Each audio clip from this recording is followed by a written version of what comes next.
The president's comments came as he was answering questions at the Commonwealth Business Forum in London.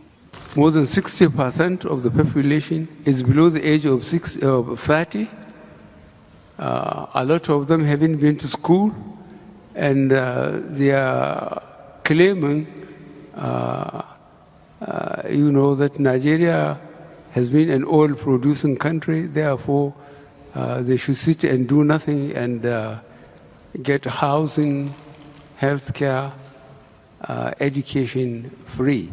Barrister Valentine Utulu says with the proper infrastructure in place, the Nigerian youth can do better. I do not think that the Nigerian youth is lazy.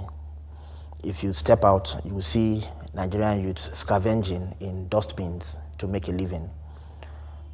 The other day, a company here in Lagos put out an advert for street sweepers and people to collect rubbish from the roads. And the turnout was so much that there was a traffic jam on the road. So this is not the response of youth who are lazy, sitting down, waiting for manna to fall from heaven. The problem I believe that we have is that there is no enabling environment for the youth to flourish. There's no infrastructure, there's no light, there's no potable water.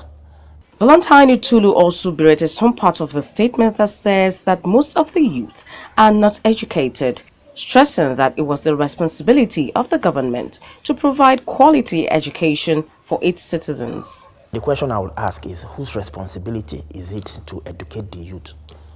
I would say that it is his responsibility. He's the president. They are the government. It is the government's responsibility to educate the youth.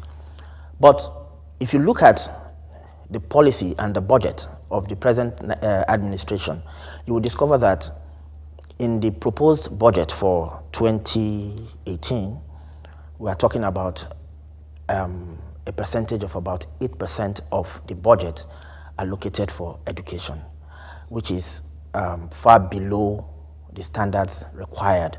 If I take the United Nations benchmark, we're talking about 26% is the benchmark. So if you are allotting 8% of your budget to education, it's not even up to half of that benchmark.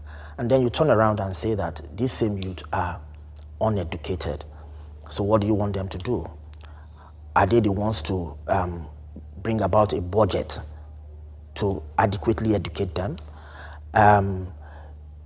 In that 8%, you are owing ASU about 124 billion already from past agreements that government has not honored. You are owing the polytechnics about another 20-point-something billion from that mega budget that you have provided for education. If our government does not realize that the greatest capital of the nation is human capital in our youth. He also spoke on the way forward. When they are out of this environment, they flourish. We have the best doctors in the world, the best academicians. There are more than 50,000 Nigerian professors in American universities educating American citizens.